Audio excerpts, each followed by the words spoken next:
house here with me, men in very spiffy suits who are going to tell us all about the magic of AI and how it's going to disrupt and transform the world. Well, great to have you gentlemen here with us. Jack, I'm going to start by getting to you first, and let's get the Trump question out of the way. Inauguration in a few hours from now, all eyes on what the executive actions President Trump is going to take on day one. A lot has been promised. What do you expect from the Trump administration, specifically in the context of technology and AI? Well, Shreen, I just came from D.C., actually. That's where I was the last few days. A lot of activity there, meeting with some of the incoming administration, the cabinet officials. I would say this administration is going to be very lean in on technology. They're going to be using technology, looking for ways to be more productive, more efficient with technology, but also to think about it in imaginative ways. Thinking about it both in terms of the education sector, as an example, the defense sector, and boosting domestic production as well. So I think it's going to be a very big embrace of technology, both in the U.S. but also globally as well. Well, Umesh, let me ask you, a big embrace, says Jack, and you've got Elon Musk there virtually at the helm of a lot of affairs. So what do you believe Trump 2.0 is going to mean for technology and AI? Well, Shreen, what's interesting to me is what meets the eye is Elon Musk, and there's an appointment of an AI czar for the first time in Washington, D.C. Yes, with an Indian connection. But what misses people's eyes is I have never seen a huge contingent, the number of people from Silicon Valley, VCs, entrepreneurs, who've received calls in the coming weeks leading up to the inauguration to join the Doge transition team for AI, for crypto, for AI infrastructure. So clearly there's a huge focus. And I'll say with today's inauguration, just in a few hours from here, there are two things for me that are going to be very pivotal that are happening this week that are going to shape AI in the coming months. One is where we are in Davos. The conversation, all of us are feeling it. It's AI everywhere, etc. And this administration. I think it's not only going to be lean forward, it's going to be very pivotal, and it will have a major impact on the pace of AI, both for US as well as friends or foes of US. So it's going to be very interesting to watch. Friends and foes of US, nicely framed there. Neeraj, any reports out on what this is going to mean, or reports out on what this is going to mean as far as the AI and tech world is concerned? So I think there's a coming of age moment for AI, to my mind. As we talked about 1,500 CEOs across the world, I think there is a tale of two 75s, as I call it. One 75 is 75% of CEOs want to lean in on AI. Right. But equally, 75% of CEOs are not seeing the ROI on AI. So there is, but I think that bridge will get, that divide, will get bridged in the coming, hopefully in the coming years, or it will get widened. So I think it's a very coming of age moment. I do see the ones which are leaning in on fewer use cases are actually getting the ROI. The ones which are leaning in beyond the technology on the people part of the equation are getting the ROI. So I think that's what we are seeing.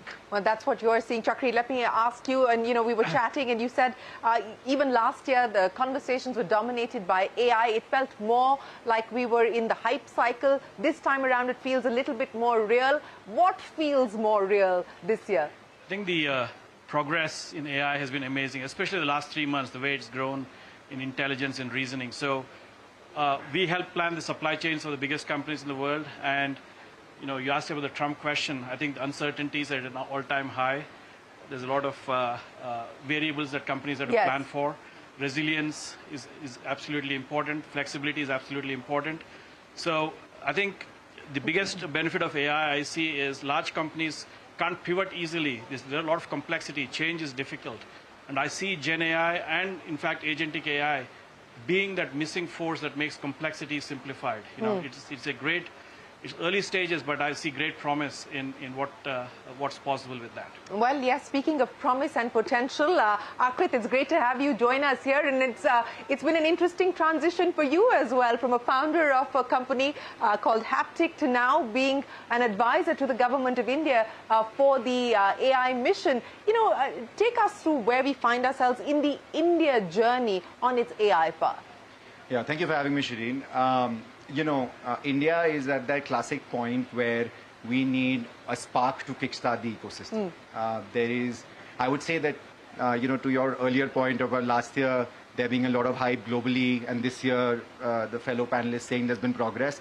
I hope that we as a country get to the same place in the next 6 to 12 months. I think we are just about, like I said, putting the infrastructure in place, we're putting the compute capacity in place, we're putting the ecosystem in place for deep tech and research. Yeah. And ultimately, I mean, as the going says that, India will be the AI use case capital of the world. Yeah. We have obviously a lot of people who need a lot of problems to be solved, particularly in core areas such as agriculture, education, healthcare. Yeah. And more I'm realizing from the inside, even within the government, right? Even within governance, there are so many use cases that generative AI or AI can solve in general. So, from an India standpoint, still only getting started, lots to do. And the fun part is that it's never a dull day. By the time you wake up every morning, something's changed in Silicon Valley and we need to keep up. Yeah, no, absolutely. And I guess that catch-up is underway. Jack, you wanted to make a point, but I like the way that Akrit framed it.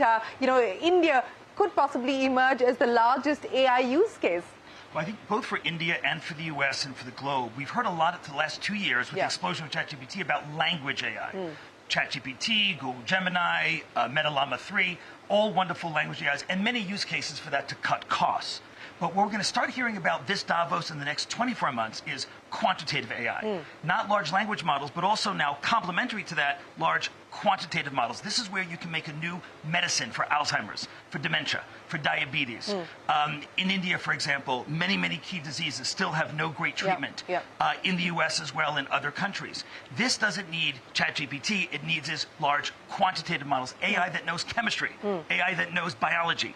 This is the new wave of AI that we're going to start seeing, starting this Davos, but also the next 24 months. Okay, so that's going to be the trend to watch out for, and Jack always does the trend spotting for us here in Davos. Umesh, let's talk about the point that Neeraj was making, the 75% that have bought in to AI on account of the fact that they see a return on investment, and the 75% that are holding back because they don't yet see a return on investment. Now, from your perspective, take me through how you're being able to sell this to clients and what you're actually seeing in terms of return on investments today. So, a couple of observations. First of all, in the last 12 months, Uniphore has seen an acceleration, and that's coming from the US and number 2, Europe. I will say from our lens, Asia is not where US or Europe is. And the difference is... And that's probably only because of spends, right? Well, it spends, and also the leaning forward of leaders. I think in US there's a clear understanding, whether it's a retail company, healthcare company, a big bank, or a telecom, that in each industry there's a club emerging in Wall Street. You're either a big adopter of AI, which means you're not just using it, but you're coming out in earnings and saying, here's what AI did in my business, and here's what impact it had on my earnings, and the stock is being rewarded for that. And then there are companies which are not being able to do it. So I see a speed and velocity being a big differentiator around the world, and the point that Akrit was making, India needs to catch up on that. The two things that are coming in the way across the board, and the CEOs who are absolutely on it are solving this with aggression, and others are still figuring out. First, people don't understand that AI, unlike software of the past, like CRM and others, isn't a silver bullet. You first need to get your data prepared inside your company, before which you can make big use of AI. Otherwise, it's a cool POC and a great demo, but not real production. So that's one impediment that people haven't yet figured out. And the second is, even if you figured that out, AI is driving a huge change management. I'll give you an example to your viewers. We work with an airline. They used to take 6 days. 3 people had to approve a change in a pricing policy. 6 days. With AI agents now doing that work, they trained those agents on just that one task. 6 days have gone down to 2 minutes. 2 minutes. What does this mean for the people who were in the chain who had to approve? You have to now reskill them, reapply them. So there's a whole change management and organization shift that needs to happen, which I think is another friction point, which is in some cases allowing companies to move with speed, and we are seeing the benefits of that, and their spends with platforms like Uniphore just go like a hockey stick, and yet others who are still figuring this out. Well, Neeraj, let's talk about the spends and the spends that will be required to really be part of the AI ecosystem, to be part of the AI race, so to speak. And at this point in time, we've got anecdotes coming in. Umesh gave us one. Goldman Sachs CEO gave us one, saying an S1 filing is now being done by AI in minutes versus a 6-member team doing it over 2 weeks. This pilot to proof. How's that story playing out today? What are you hearing from clients? So a couple of things. One, if I can make one observation on what Umesh said, we are, at least from my vantage point and our vantage point, what we're seeing is it varies by the quality of the leadership team you have. actually the geographical divide is a lot lesser. So this time around, I feel Asian CEOs, particularly if I can count for that, are embracing this technology as fast as some of the Western CEOs. So that's not, yeah. So I so that's are a at least, different opinion there, absolutely, yeah. and certainly way ahead. The lag between what is happening in the West to what's happening in Asia actually is almost non-existent. In many cases, some of the best use cases are coming out depending on the nature of the leadership team, because they've gone through a wave of digital, and this time around nobody's wanting to lag behind. It genuinely depends on the quality of the leadership team and the starting point of the tech architecture. So that's point one. The way, at least I would like to phrase it, is you use AI in 3 buckets. What I call the deploy bucket, which is you basically your day-to-day repetitive tasks, your email, your whatever, your search, all of that gets simple, very easy, right? That's everybody's doing that. My kids do it for their homework, etc., etc.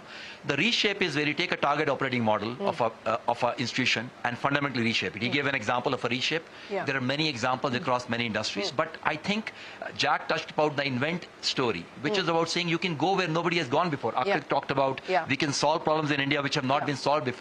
Healthcare is a great example of that, but you can do that in language, you can do that in so many, in education, across industries, which I think is very exciting. So I put if I had to deploy resources, I would put 15 to 20% in deploy, about 40% in reshape, and about 40% in invent. But are you seeing that happen is the question, or is it the first bucket that's getting a disproportionate amount of the capital? So the 10-15% which are getting the best use cases or getting the best ROIs, they're doing one more thing. They're going after fewer use cases. So we saw a distinct difference. We went out of 6 use cases versus 3.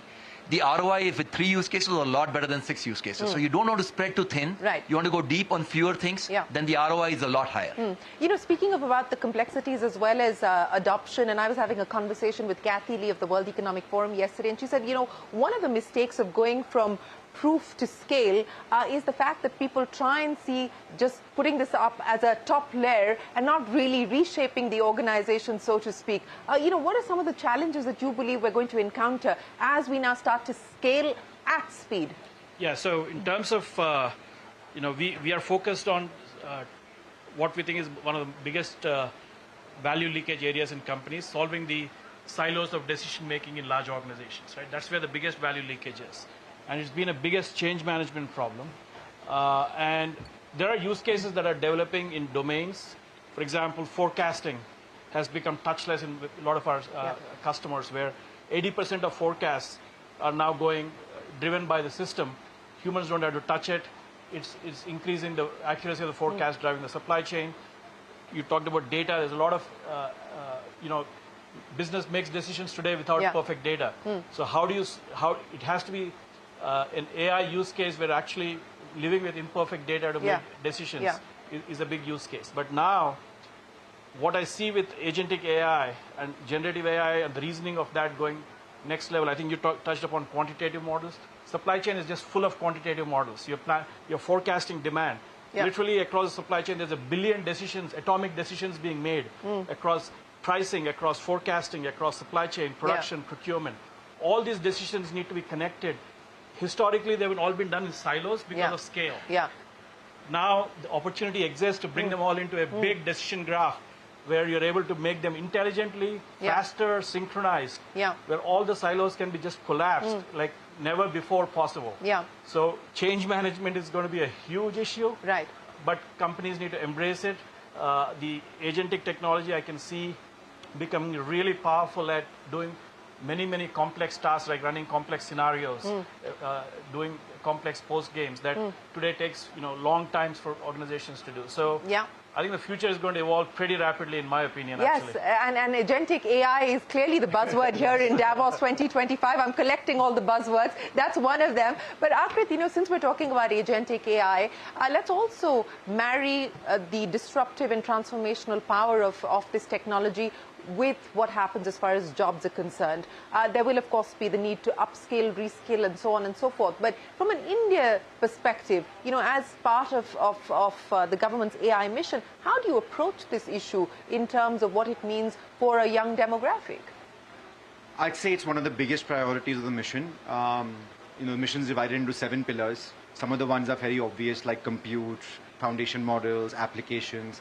But the one that actually we end up spending so much time is the skilling pillar. We believe that this time has come for as far as labor and skill goes to move from just job work to AI work. And that's going to involve so many things, right? Getting people trained to work as AI analysts more than just data analysts is going to be the one big difference. And there's a lot happening. I think what I can tell you is the good news is it's a very big priority top down across all of the government departments, whether it's India AI Mission or the Ministry of Skilling and Education. As far as we are concerned, we're building labs all over the country where people can come in and get skilled across various AI capabilities, includes to some degree programming as well. And it's one of those things where, again, straddling sides of being an entrepreneur and now on this side, I feel government is best positioned to do, right? Because the incentives are best set up for us to make sure that we create this ecosystem where 500 million or 1 billion people can be upskilled. Yeah, Jack, I'm going to get the mic across to you. Yeah. I agree with my Neeraj and the fellow panelists that businesses are embracing AI in a big way. We've gone beyond just to check the box, now to the real use cases, and this year will be the proof of the pudding. But where we need more help to see is from the governments. I think it's a very good signal that the PM has asked Chakri to be his AI czar. In the US, they just appointed David Sachs in that similar position. These are good signals. Governments are lagging behind business right now. When we look at government's ability to use AI right now, be it the language side or the quantitative side, we're not seeing the embrace that we should be seeing to make more efficiency, for upskilling, for so many aspects. When we look, for example, at cybersecurity, one of the jobs and responsibilities of any government is to protect its people, to protect the nation. AI in the hands of hackers is the #1 dream tool of every hacker. It is the dream tool that allows you to hack into almost any system. We are not seeing government step up enough to use AI to counter this hacking AI. So this is an area, I think, of great improvement. I hope we see that discussion here in Davos this year. Well, we certainly do hope that we see that discussion. It is one of the key global risks that the World Economic Forum has, not specifically disinformation, misinformation kind of cybersecurity, of course, continues to be a threat. But Umesh, if I were to ask you, to forecast for us what the next 12 months will entail in terms of priorities for you, but also priorities for the ecosystem to ensure that we actually deliver scale at speed. So a couple of points. Let's do rapid fire. First, like it was said, architectures of AI matter. AI is no longer a point solution. And we've been saying this for a couple of years. Companies are beginning to realize. So our priority is to get as many of our current customers and new ones on a company-wide architecture so that they're learning across different departments, different agents, etc. To the point that Chakri was making as well. Everyone's making the same point. So companies that are beginning to embrace this are beginning to see the multiplication and exponential effects of AI. The network effects are very big. Second, speaking of government, I think it's really important that governments around the world recognize that, including the US, that it won't be, in my opinion, 3, 5, 7 years out, that the countries that had the best infrastructure, chips, or AI models, which will end up winning. I think technology sees no boundary. It sees no, it will proliferate. What will be required, which we are beginning to see models emerge, especially in the Middle Eastern countries, is governments that will take a step forward and put out new societal frameworks. For example, if AI agents do proliferate, which I believe is going to happen in 2025, we're going to see a huge proliferation of AI agents, different tasks. It won't be just David Solomon or I giving you these examples next year. Everyone will be talking about what they did with AI agents. So you believe AI agents will be the big theme Absolutely. through 2025? But here's the implication. As these AI agents come in, there will be in the near term big job displacement. That means that AI companies and other companies that are adopting AI, they'll need new skills, new jobs.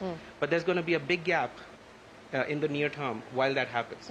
And so what do you think about, wealth redistribution models, where the big corporations that are adopting AI, they'll get 20, 30, 40% increase in their EBITDA margins, free cash flow.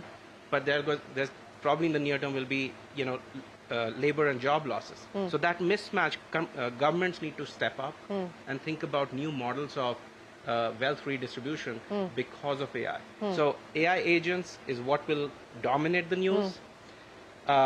Trump's policies, we're going to wait and watch. What can the government do except tax more? Well, think about it this way. How do they get companies to redistribute wealth except by taxing more? We need to go back to social security models that were put in place probably 5, 6, 7 decades ago.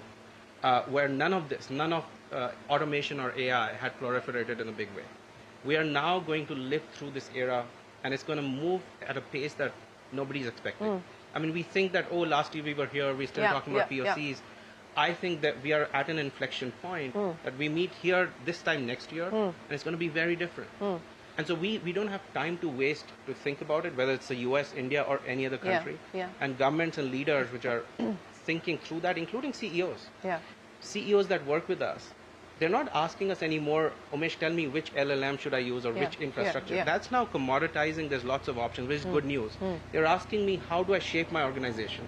And something as basic as I'm going back to them and saying, put together a tiger team, a small but high-powered tiger team that reports to you, the CEO, that's able to drive this change in the company, because otherwise it's going to be too slow and you're going to be left behind. Same applies for governments as well. You need almost a mission mode where a handful of people are given the license to break walls and run through walls and deliver what needs to be delivered, including reskilling. Yeah, well, you know, that's an important point that you make, and I think this is also something that I've picked up from the conversations that I'm having, that the companies that are proving to be more successful in adoption are the ones that haven't left this to the CTO. This is actually the CEO's mandate, and it is the top leadership that's taking this forward. But Neeraj, you know, let's talk about what it does for the larger economy, for the larger global economy, and we've got all kinds of forecasts and projections on the kind of productivity uplift that this will lead to. We've just done one in India as well with EY on what potentially could happen as far as productivity uplift is concerned. What do you see this unlocking for the global economy? So just back on firstly the point that was made on the people. So we use this term called 10, 20, 70, which means 10 is the technology, Trust 20 is the consultants algorithms. to come up with this stuff. But I think it's important. I'll tell you why it is important. I'll tell you why it is important, because the 10 and 20 get a lot of the attention. The 70 is the people. And I think a lot of the dialogue shifts to the 10 and 20. You please go for it. Go for it, because it's something which everybody needs to embrace. And the 70 is the people, and people have to unlearn and relearn. And oftentimes the difference between organizations do it well and not is the 70. And very little attention is paid to the 70, and that's why it cannot be left to the CTO only. It has to be a CEO's agenda. The same for less or more for same. If I was to phrase it that simply, right? The jury. Oh my God, we're going to hire you. The jury is still divided. The jury is still divided. I am probably in the school of thought that we should aspire for more for same rather than the same for less. Certainly coming from an emerging part of the world, which has many problems to solve, which has a demographic dividend. This is something which I would like to believe in. There are tons of problems to solve on education, on health, on quality of life, etc., etc. You know, even on climate and renewable, where I think AI can be a force for good. Yes, I completely agree with Umesh. Some jobs will go away, but some newer ones will get created, and you will have to reskill in a hurry. But I continue to believe that this is a great technology which will amplify humans' potential.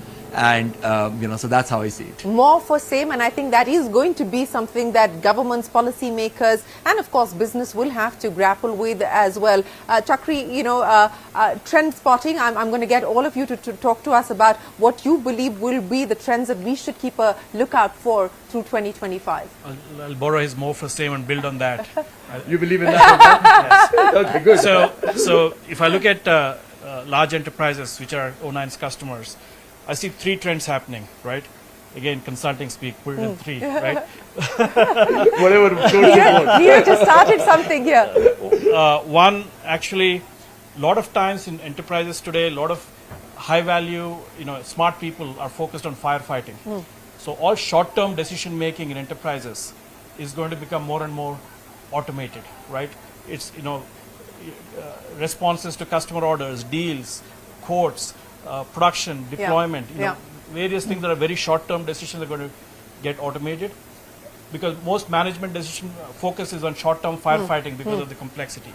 So it frees up, essentially the mid to long-term decision making, where you're looking at risks in demand, risks in supply. How do you invest? That's where the intelligence of the organization is going to be embodied in what I call a trend called tribal to digital knowledge. Okay. If you think of LLMs, they have proven that knowledge can be digitized like never before. But if I take a large enterprise, knowledge is extremely tribal today, right? And and because it's tribal, all knowledge gets dissipated. Person moves on, Yeah. boom, Yeah. knowledge Yeah. is Yeah. lost. Yeah. Right? But if you can start digitizing the knowledge, knowledge grows exponentially, already proven. Yeah. And then you can apply it to scenarios, risk, Yeah. that's going to be where the high value, more for less, Yeah. higher expertise comes in, where people, I think, will be excited about the ability to do higher level value creation for enterprises versus the firefighting that they're doing. Yeah. But there will be displacement. Yeah. We'll have to prepare for it. Organizations have to prepare for it, definitely. Yes, and that would be part of what the AI mission is also focusing on, what you do in the wake of the kind of displacement that is anticipated. But, we are working on upping our compute, and of course the GPU orders are out already, Akrit. But, this question about whether we should be doing a foundational model or we're going to not. go there now. No, I'm just, We're gonna go there now. we've decided that we are. I mean, there's no debate on that any longer, is it? Yeah, I should have prepared for this one. Look, I think I'll frame this in a bit different way, Yeah. right? I mean, Shireen, you've been at, in tech probably much longer than most of us have. I haven't been in tech at all, actually. I've been outside of tech, I watching tech. mean, covering what Yeah, entrepreneurship yes, has done, and yes. you would have noticed over the last 2 decades, Yeah. India has these moments. Yeah. Right, and these inflection points. Yes. We're not like, okay, look, linear. No. We'll have like this. No. We'll have like a 4G moment. We'll have a UPI moment. Yeah. We will have a Geo moment. Yeah. We'll have all these different points Yeah. where the ecosystem will change. Yeah. I think, from my perspective and why I'm doing what I am doing, really the mission is what is that ChatGPT moment for India. November 2022, the world changed. Yeah.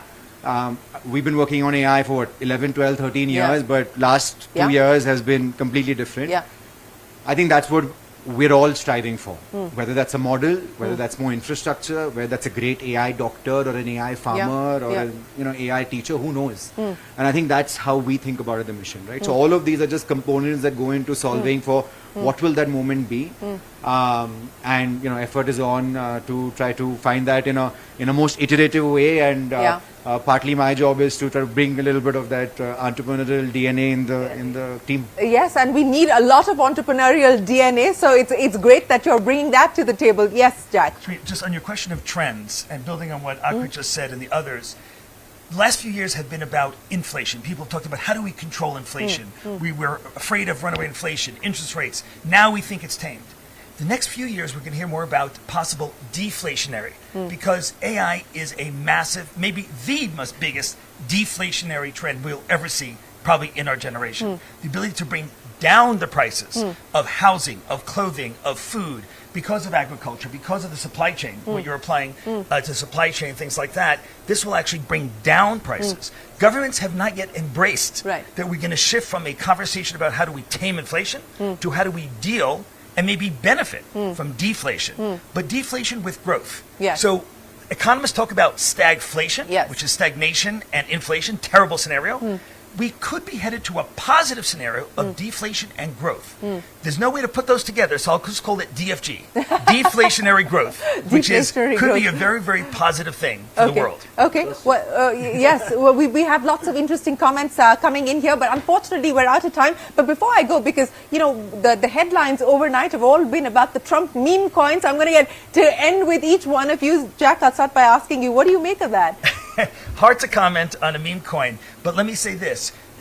It shows that retail investors are interested in the markets. They want to participate. And I think what's incumbent upon us as business leaders to say, how can they participate in bigger trends, accessing AI in a democratized way? I think, to me, this is one of the big goals of business leaders. How do we bring AI to the masses, not just to a few big businesses? Okay. Umesh?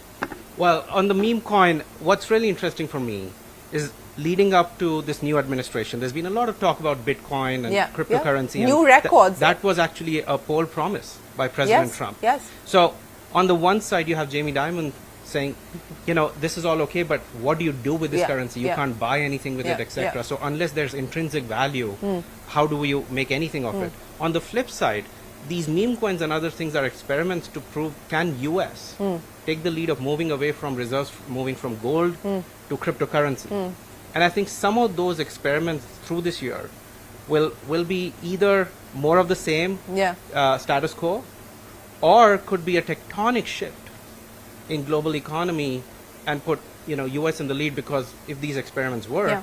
they're going to set the model for every country to just then fast follow. No, absolutely. He's made it very clear that he's going to back cryptos. That is President Trump. I'll give you the final say. Give us a closing headline that wraps up the AI debate in Davos 2025, Neeraj. So I think with any new technology at the 2-year mark, roughly at the 2-year mark, we always are in this transition point, at an inflection point, because in the 2-year mark, we overestimate the technology and it underdelivers. But in the longer term, we sometimes underestimate the technologies and it really delivers.